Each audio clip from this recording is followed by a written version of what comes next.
Magandang gabi sa ating lahat. Welcome to our 365 Daily Devotion Bible Characters Edition. So ngayon ay patuloy natin pag-aaralan ng ating series at ang paksa natin ngayong gabi ay patungkol sa buhay ni Achan or the danger of hidden sin. So after Israel's great victory over Jericho, defeat came from an unexpected place.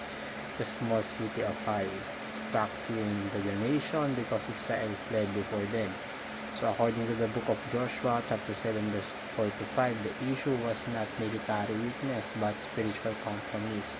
So one man, Achan, had taken what God had devoted to destruction to what seemed like private act became a national disaster.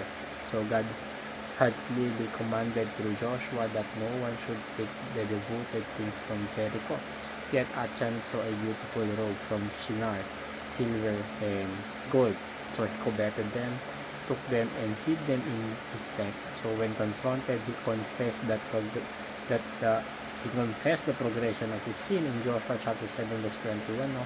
Scripture later finds us in the book of Psalms chapter 90 verse 8 that God sets our secret sins in the light of His presence. So hidden sin is never hidden from Him. So the judgment that followed took place in the valley of Angkor, which means trouble.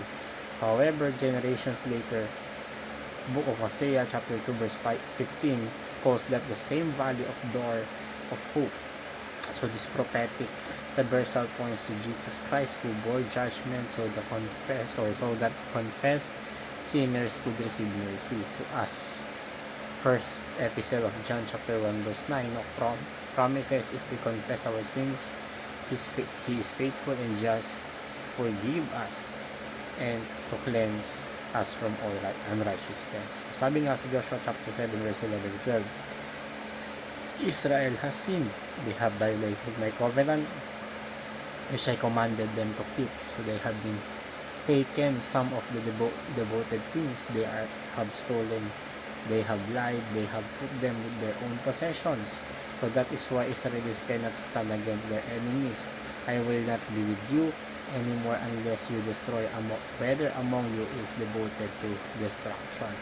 So sabi sa unang katuruan natin, hidden sin is not a victimless crime. So Achan may have thought of his sin affected only himself. He buried the stolen items in his tent, perhaps believing that no one would know. Yet when Israel was defeated at Ai, 36 men died. Families mourned because of one man's hidden compromise. Sin never remains isolated. It ripples outward into the community.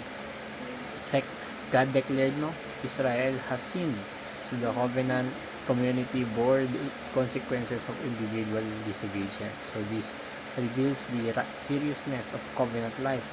We are interconnected in the body of believers. When one member compromises, the whole body feels the impact. Second is hidden sin robs you of God's presence and protection. So the most terrifying words in Joshua chapter 7 are not about military defeat, but about withdrawal. So God said, I will not be with you anymore unless you destroy whatever among you is devoted to destruction. So victory in Jericho had become from God's presence. So defeat at Ai came from His withdrawal.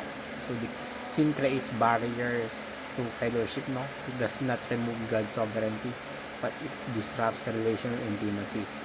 So when we cling to hidden sin, we choose distance over communication. So the absence of God's manifest favor is more devastating than earthly loss.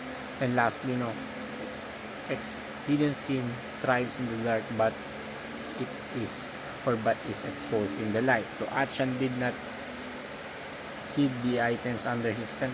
Darkness feels safe for sin. Secrecy gives it room to grow, but God exposed Achan publicly before the nation. So as Jesus taught in Gospel of Luke chapter 12 verse 2, nothing concealed will be disclosed. So sin that is not confessed voluntarily will eventually be revealed confidentially. Exposure is either through repentance or through judgment. The light of God's truth always triumphs over the darkness of deception.